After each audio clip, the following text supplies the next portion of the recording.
Olá, sejam muito bem-vindos ao Consumidor em Pauta. Eu sou o João Custódio e estamos aqui de segunda a sexta-feira, às 7 horas da manhã e às 1h30 da tarde, trazendo muita informação relevante com muita prestação de serviços. Aqui nós falamos sobre direito consumidor, direito do trabalho, direito imobiliário, direito de família e sucessões, direito previdenciário e direito comercial, com questões relacionadas ao empreendedorismo e questões tributárias como imposto de renda. Tudo isso aqui na nossa TVE, na TV Pública dos Gaúchos. Então, se você tem dúvidas sobre essas pautas, mande a sua pergunta para nós no nosso e-mail consumidorempauta@tve.com.br e também pelo nosso WhatsApp 51 985 946 773. E no programa de hoje vamos falar sobre direito do trabalho. Sempre recebemos muitas perguntas sobre esse tema e quem está conosco hoje é um grande especialista no tema, Dr. Diego Paim. Seja muito bem-vindo. Obrigado, João. Muito prazeroso participar aqui do programa. Um olá especial para toda a equipe da TVE e também para essa audiência mais do que qualificada que sempre nos acompanha do outro lado da telinha e manda perguntas para a gente responder aqui. Com certeza. Então já vamos para a nossa primeira pergunta, que é de um telespectador anônimo. Ele fala o seguinte: sofri um acidente de trabalho e fiquei com sequelas. Quando voltei do auxílio-doença, a empresa me colocou em outra função após um treinamento. Só que não estou me adaptando. Posso pedir para ir para outro lugar sem ser prejudicado ou é a empresa que determina onde eu devo ficar, doutor Diego? Muito bem.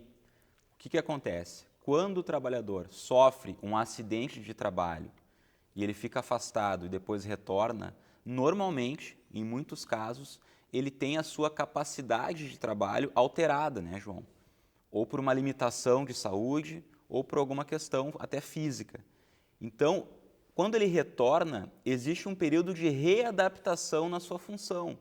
Essa readaptação é justamente para que o trabalhador se reenquadre, se readapte às funções e a empresa também. Então, neste caso, você pode e deve conversar com a empresa para que a empresa lhe coloque numa função compatível com a sua condição de saúde. Então, por exemplo, a pessoa machucou a perna, né? E quando ela voltou, ela ainda está se recuperando, ela não consegue fazer algum trabalho caminhando. A empresa pode e deve reenquadrá-la em uma outra função. Aí, claro, tem que ser dentro das possibilidades da empresa também, né, João? É isso que eu falava, tipo, vamos supor que ele voltou numa função, por exemplo, administrativa, que não tem Perfeito. impacto na... Mas ele não se adaptou a essa questão administrativa, ele quer para outra área. E a empresa pode dizer assim, não tem no momento, nesse caso. Aí os dois têm que se readaptar a essa nova situação. A empresa tem que fazer os esforços possíveis e necessários para readaptar o funcionário e ele também tem que se esforçar para se readaptar a uma nova função que ele não estava acostumado. Então, eu sempre digo, o direito do trabalho ele é muito razoável e lógico, né? As pessoas é que dificultam às vezes, ou o empregador ou até o empregado, mas nada que uma boa conversa não resolva, né, João? E óbvio, caso tenha um atrito ali, sempre é aconselhável buscar a opinião de um profissional, um advogado trabalhista de confiança. Muito bem. Temos agora a pergunta do José Carlos. A empresa onde trabalho acabou de decretar falência. Como ficam os direitos dos trabalhadores? Vamos receber logo o que nos devem ou pode demorar, doutor Diego? Pode demorar e normalmente, pela prática, o que nós vemos é que realmente demora, infelizmente. Aí a gente tem que avaliar, João, a empresa já estava num processo de falência ou ela simplesmente faliu de uma hora para outra. Então a gente tem que avaliar essas questões. A falência em si, hoje a empresa decretou falência. Via de regra, os contratos de trabalho ficam rescindidos a partir dessa data. Chega na empresa, eu vejo umas indústrias grandes, né, que vai lá, o Sim. pessoal vai trabalhar normal, está tudo fechado. Às vezes acontece. A empresa de uma hora para outra faliu, fechou, encerrou as atividades. Bom, aí os contratos de trabalho são automaticamente rescindidos. Se a empresa tem verba disponível, paga a rescisão daqueles funcionários. E se ficou alguma dívida, lá no processo de falência, a empresa já tem que informar o juízo da falência, olha, eu estou com essa dívida aqui, por exemplo, eu estou com a rescisão de 10 funcionários que eu não consegui quitar. Então, a empresa já tem que informar isso no juízo de falência para que esses créditos entrem no pagamento, no calendário de pagamento. Lembrando que o crédito trabalhista tem preferência sobre outros créditos, né, até o limite de 150 salários mínimos. E também tem uma questão, João, que a gente tem que dizer, é que muitas vezes a empresa não vai ter bens suficientes para pagar todo mundo. E aí, por exemplo, ela vai ter ali 100 mil reais destinado ao pagamento de verbas trabalhistas. E nós temos ali 10 trabalhadores que têm muito mais verba para receber. Ela tem que dividir os 100 mil de forma igual para esses 10 trabalhadores. Independente da dívida de cada um. Independentemente da dívida de cada um. É o que nós chamamos de par conditio creditório, um princípio, Tem né? um de 10 anos e um de 1 ano. Os dois vão receber igual. Exatamente. Para ninguém ficar prejudicado, vai receber proporcionalmente ali de forma igual, para pelo menos eles receberem alguma verba, né? Porque a verba trabalhista, como a gente sabe, ela tem natureza alimentar. É uma verba que o trabalhador utiliza para alimento, seu próprio e da sua família. Mas, doutor Diego, e se a empresa ela informar ao juiz um valor menor? Ou também pergunto se o caso do trabalhador, ele tem que fazer uma coisa, ele só espera que o dinheiro vai vir, ou ele tem que fazer alguma ação para cobrar esse valor pendente? Perfeito, João. Normalmente, quando tem um processo já de falência instituído ali, o trabalhador ele é comunicado, é enviado uma carta para esse trabalhador, olha, o senhor tem tal crédito habilitado. Caso o senhor entenda que tem direito a mais, e isso também é comum, João, às vezes o trabalhador tem que entrar com um processo trabalhista para reivindicar, olha, na verdade a empresa ficou me devendo comissões, horas extras, indenizações, férias, e aí a pessoa vai ter que habilitar esse crédito que ela entende no processo de falência. E aí é importante que ela procure um advogado trabalhista para verificar todo o crédito que ela tem, para justamente ver se o que a empresa informou é o que ela tem de direito ou não. Se for menor do que ela entende devido, ela tem que recorrer a um advogado para o advogado habilitar esse crédito que ele entende devido no processo de falência. Tem casos, muitos casos também que eu já acompanhei, tem uma grande instituição de ensino aqui na Grande Porto Alegre que conseguiu sair, parcelou, né, vendeu imóveis, conseguiu pagar, mas tem outros, infelizmente, que não sobra nada, né, para pagar. Isso. O normal, né, é verificar os bens da empresa, aí se leiloa os bens da empresa para pegar dinheiro e pagar todo mundo, e se não tiver, aí vai para os bens dos sócios, né, João? Bens de pessoa física para pagar todos os trabalhadores, todos os que têm crédito, né? Bom, temos a pergunta agora da telespectadora Carol. A minha empregada doméstica faleceu e eu não sei o que fazer em relação ao pagamento do que eu devo a ela. É preciso algum processo na justiça ou eu simplesmente faço o pagamento para o esposo dela? Eu assinava a carteira e pagava o E-Social, doutor Diego. Bom, Carol, você tem que ir lá no E-Social informar a extinção do contrato pelo falecimento da trabalhadora, aí vai dar baixa nesse contrato, certo? E aí você tem que procurar a família para pagar as verbas rescisórias para os herdeiros legais dela. Só que aí como que você vai saber quem são os herdeiros legais? Você tem que solicitar para o marido da sua empregada falecida um documento que comprove isso. Ou um termo de inventariante, se tiver inventário, ou algum documento oficial ali que comprove, ou do INSS, ou enfim, um alvará judicial que comprove quem são os herdeiros necessários. Porque se você pagar errado, pode ter algum herdeiro que lhe cobre depois na justiça. Olha, você pagou para outra pessoa e não pagou para mim. E aí também entra uma questão importante, João. Qualquer empregador tem o prazo de 10 dias corridos para efetuar a rescisão e pagar a rescisão do funcionário. Então, se você pedir para o marido da sua empregada falecida um documento e ele não trouxer em até 10 dias, você vai ficar devendo também uma multa pelo atraso no pagamento da rescisão. Aí você vai me perguntar, tá, mas então qual que é a solução? A solução legal é você entrar com um processo trabalhista que se chama consignação em pagamento.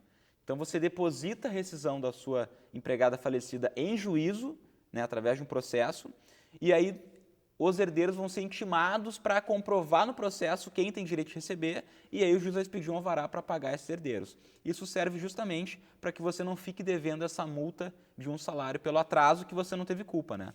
Foi um atraso daí do marido, da família, que não providenciou a documentação. Depois depósito numa conta judicial e fica lá. Exatamente. Bom, temos agora a pergunta do Márcio. Em um anúncio de emprego, é legal fazer exigências, tipo ser recém-formado, morar perto do trabalho. Doutor Diego, pode esse tipo de exigência ser divulgado nas vagas de trabalho? Via de regra, sim, tá, João? A empresa pode atribuir alguns requisitos na vaga, no anúncio de trabalho, tá? Porém, o que a lei proíbe, digamos? A lei proíbe que a empresa faça qualquer distinção discriminatória. Por exemplo, a empresa não pode exigir raça específica, orientação sexual, né? Etnia, gênero. Eu só contrato homem, eu só contrato branco, só contrato heterossexual. Isso não pode. Aí ela está discriminando as pessoas na disputa da vaga, tá? Mas, por exemplo, a empresa pode exigir ali, eu gostaria que fosse alguém recém-formado, porque é uma vaga para funcionário júnior, por exemplo, é uma vaga para alguém inexperiente. A empresa também não pode exigir experiência maior do que 6 meses, João, porque daí está discriminando quem está iniciando, né, no mercado de trabalho. Então, é tudo questão de razoabilidade, João. Mas essa questão de, eu só contrato pessoas que moram perto do meu trabalho. Eu não estou discriminando quem mora longe? Isso pode ser encarado como uma discriminação, tá? Por exemplo, eu tenho uma empresa no Parcão. Eu só contrato quem mora no Moinho de Vento. A empresa pode estar discriminando quem mora longe, quem mora em outras áreas. E, na verdade, eu acho que a empresa faz isso para não pagar o vale transporte, né, João? Sim. Então, isso pode ser, mas vai depender da jurisprudência trabalhista. Não tem nada na lei que especifique ou não isso. Mas, por exemplo, o requisito objetivo ali da vaga tem que ser experiente em Excel. A empresa pode. Uma habilidade técnica. É uma habilidade técnica. Até aí tudo bem. Só não pode ter nada discriminatório que diga respeito à qualidade pessoal ali da pessoa. Bom, temos um minutinho aqui, que é uma pergunta de uma telespectadora anônima. Estou em licença maternidade há 2 meses, mas o gerente vive me passando tarefas. Diz que são pequenas coisas que eu posso fazer em casa sem problema algum. Está certo isso?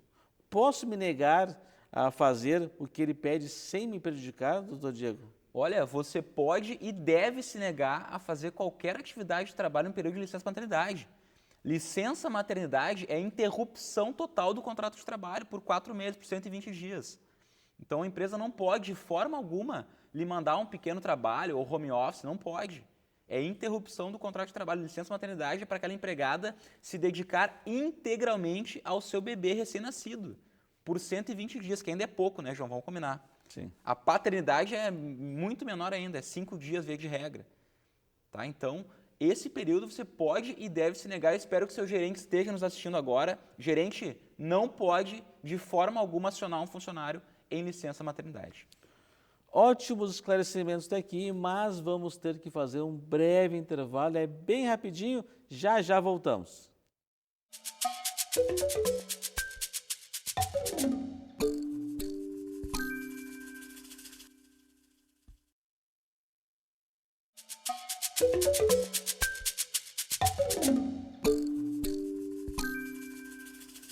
Bom, falei que era bem rapidinho, já estamos de volta. Lembrando a você que nos assiste que o programa é de utilidade pública com muita prestação de serviços. Aqui nós falamos sobre direito do consumidor, direito do trabalho, direito imobiliário, direito de família e sucessões, direito previdenciário e direito comercial. Então, se você tem dúvidas, mande a sua pergunta para nós no nosso e-mail consumidorimpauta@tve.com.br e também pelo nosso WhatsApp. Já aproveita, já salva aí na sua agenda. O nosso número é o 51 985 946 773.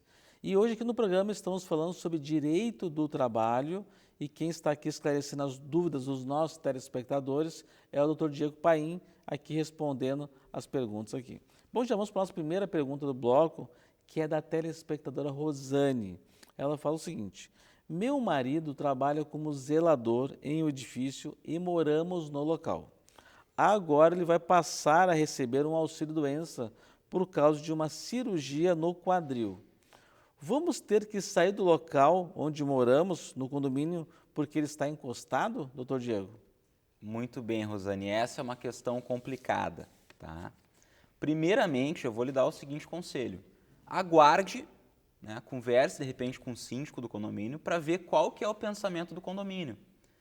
Tem que analisar o contrato de trabalho do seu marido, se o imóvel ele é condicionado à prestação de serviço, ele é fornecido para que ele preste serviço, ou se foi atrelado a um benefício contratual. Também tem que se analisar quanto tempo que ele vai ficar afastado. Se for pouco tempo, 1 ou 2 meses, não é razoável que se peça a retirada de vocês do imóvel. Até porque, João, caso se entenda que ele tenha que sair do imóvel, o condomínio tem que dar um prazo mínimo de 30 dias para que ele faça a mudança, né? Sim, sim, sim. Achar o imóvel e tudo mais, demora, Imagina. né? Então, assim, eu já vi jurisprudência trabalhista determinar a manutenção do zelador no imóvel durante o período de suspensão, assim como eu já vi jurisprudência trabalhista mandar retirar o trabalhador do imóvel. O que vai definir em regra, tá, Rosane? É a modalidade que esse imóvel foi atribuído ao contrato de trabalho. Eu faço sempre uma analogia, isso eu até falo em sala de aula, João. Vamos imaginar um vendedor. O vendedor que trabalha externamente, ele recebe um carro para trabalhar e ele também recebe um plano de saúde. O carro, ele é um item para o trabalho. Ou seja, tu vai ter um carro para tu ir até o cliente, para tu vender e tudo mais. O plano de saúde é um benefício atrelado ao seu contrato de trabalho. Então, se o imóvel estiver mais parecido com o carro, ou seja, o imóvel é para ele trabalhar, assim como o carro é para trabalhar, aí ele teria que sair do imóvel, até porque daí o condomínio vai precisar botar um outro zelador ali temporariamente e tudo mais. Agora, se o imóvel estiver mais parecido com o plano de saúde, ou seja, um benefício extra atrelado ao trabalho, aí ele vai ter que se manter no imóvel porque era um benefício. E o plano de saúde também. Durante o afastamento de saúde, a empresa não pode cortar o plano de saúde. Mas nesse caso, talvez a mais fácil de identificar isso seria num contrato de trabalho, dizer, você será fornecido residência para poder desempenhar essas atividades. Sim. Se isso for levado a juízo, os juízes, né, e desembargadores irão analisar principalmente o contrato de trabalho, a modalidade, se é para o trabalho ou se é pelo trabalho que esse imóvel está sendo concedido, e também o período de afastamento e outros detalhes, né, do caso concreto. Então, eu indico para a Rosane, talvez, consultar com o advogado trabalhista da sua confiança, Rosane, para avaliar o contrato de trabalho e até mesmo, daqui a pouco, negociar com o jurídico do condomínio. Muito bem. Temos agora a pergunta da Denise. Fui demitida depois de 3 anos de trabalho, isso faz 15 dias. E a empresa ainda não me pediu a carteira para dar baixa e nem me pagou a rescisão. Está certo isso? O que eu posso fazer, doutor Diego? Denise, está completamente errado. Bota aí agora no Google, artigo 477 da CLT. A empresa tem o prazo de 10 dias para dar baixa na sua carteira, são 10 dias corridos, tá? Para dar baixa na carteira, lhe entregar os documentos da rescisão, documento para você sacar o FGTS, sacar o seguro-desemprego e pagar também a sua rescisão em 10 dias. Se a empresa não cumpre esse prazo, a empresa lhe deve uma multa de um salário, tá? É em seu favor. Então, a senhora recebia 5 mil de salário. A empresa deve 5 mil de multa para você. 10 mil. De forma corrigida. E se ela não lhe pagar tudo isso, você tem direito de procurar um advogado trabalhista e ingressar com uma ação trabalhista, exigindo o pagamento de toda a sua rescisão, acrescido de multa, de juros e correção monetária. Só a pessoa fica quem é mais antigo, né? Pô, não me pediu a carteira, né? Mas hoje em dia não se pede mais a carteira, né? É tudo pelo e-social hoje em dia, Tudo né, eletrônico, João? né? Tem a carteira de trabalho digital, então não tem justificativa. Bom, temos agora a pergunta de um telespectador anônimo. Estou em contrato de experiência e tive que faltar ao trabalho um dia porque minha mãe foi hospitalizada. Sou filho único e não tem mais ninguém para atendê-la. Quando comuniquei ao gerente que teria que faltar 2 dias, ele me ameaçou demitir por justa causa. Está certo isso, doutor Diego? Vamos lá. Nem tanto ao céu, nem tanto à terra. O acompanhamento de algum familiar, seja mãe, seja filho, simplesmente em consulta médica, filho até tem exceções, tá? Mas no seu caso concreto, se você está acompanhando a sua mãe numa consulta médica, isso é falta justificada? Não. Infelizmente, a CLT não traz ali um abono de falta no caso de acompanhar a mãe num procedimento médico ou numa internação.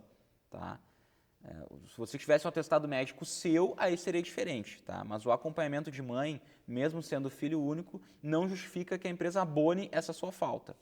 Porém, de outro lado, uma simples falta, ainda mais que ele está explicando o motivo, né, João? Tem uma justificativa da ausência, né? Tem uma explicação da sua ausência. Olha, uma explicação nobre, diga-se de passagem. Eu preciso acompanhar minha mãe numa internação médica, numa situação de saúde.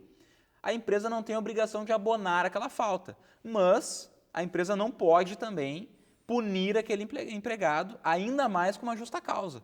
A justa causa é a punição mais drástica que a empresa pode dar a um funcionário. É o rompimento do vínculo de emprego e o empregado não recebe praticamente quase nada na rescisão. Então é uma punição muito gravíssima. A justa causa, para quem está nos assistindo, João, é quando ocorre uma falta muito grave do empregado que torne aquele contrato de trabalho insustentável a manutenção. Então, o empregado cometeu um furto dentro da empresa, agrediu um superior, está com uma conduta totalmente inadmissível. Bom, aí é uma falta grave e justificável. O empregado acompanhar a mãe numa consulta médica, 1 ou 2 dias, né, ou numa internação médica mais grave, não justifica uma justa causa e tampouco uma ameaça para ele. Vai descontar o dia do trabalho. Sim. Ponto. É Exatamente. Bom, temos agora a pergunta da Maria. Trabalho em um supermercado e tenho tido problemas com o meu chefe imediato.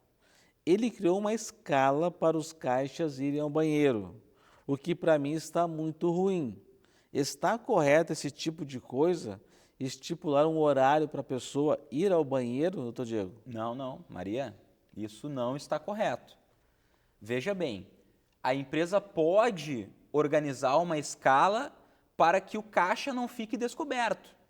Tá? Organiza ali entre os funcionários, inclusive é ideal que todo mercado tenha algum funcionário coringa para justamente, se alguém precisa ir ao banheiro, para que esse funcionário coringa ali do caixa renda essa pessoa. Agora, a empresa não pode, nenhuma empresa, João, seja mercado, seja indústria, nenhuma empresa pode, de qualquer maneira, restringir o acesso ao banheiro de algum funcionário. Isso é um constrangimento ilegal. Isso prejudica, inclusive, a saúde dos funcionários. Imagina, principalmente mulher, né, João? Sim. Que vai um pouco mais ao banheiro ali, precisa urinar, às vezes tem algum problema de saúde atrelado a isso. Então, de forma alguma, a empresa pode restringir o uso de banheiro de qualquer funcionário. Isso causa, inclusive, direito à indenização por dano moral na Justiça do Trabalho. Não, tem que ser só, não pode todo mundo ao mesmo tempo, né? Mas... Lógico, que nem eu digo, é tudo muito razoável, né, João? Pô, eu tenho um funcionário que ele vai no banheiro de 5 em 5 minutos para matar tempo. Aí é diferente. Aí a empresa tem o direito de advertir esse funcionário, olha, a tua conduta não está adequada. Mas restringir o uso de banheiro indiscriminadamente, aí não. Bom, temos agora a pergunta do Jerônimo. Quando uma empresa é vendida para outra organização, existe alteração nos contratos de trabalho dos funcionários? O que muda quando isso acontece, doutor Diego? Muito boa pergunta. E a CLT nos garante, telespectador que nos assiste, a manutenção dos direitos dos empregados no caso de alteração jurídica da empresa. Isso está tanto no artigo 10 da CLT quanto no artigo 448. O que diz lá? Qualquer alteração na estrutura jurídica da empresa, ou seja, no CNPJ, não altera os direitos trabalhistas dos empregados. Então, tem ali 10 funcionários, por exemplo. Eles vão ter o direito adquirido a manter o seu salário, manter a sua função, manter as condições que eles já possuem. Tá? A empresa não pode proceder em nenhuma alteração contratual. Então, vamos dar um exemplo rápido aqui, João. A empresa é uma sociedade limitada. Aí ela abriu para a sociedade anônima. Não muda nada nos contratos. Eu quero vender metade da empresa para os chineses. Ok, altera a estrutura jurídica, mas os direitos trabalhistas dos funcionários permanecem alterados. Mas aí tem uma dívida trabalhista lá de 5 anos atrás. A empresa nova, a empresa que comprou, que assumiu, fica responsável por essa dívida também. E quando é feita uma mudança no CNPJ, tipo, era um CNPJ A, mudou para o B, tem que se fazer a rescisão? Não necessariamente, João. Aí tem que fazer a alteração desse cadastro no e-social e na carteira de trabalho do trabalhador. Não há necessidade de se fazer rescisão. Muito bem. Doutor Diego, muito obrigado pelos ótimos esclarecimentos. Agradecer nossa qualificada audiência e até amanhã. Muito obrigado. Tchau, tchau.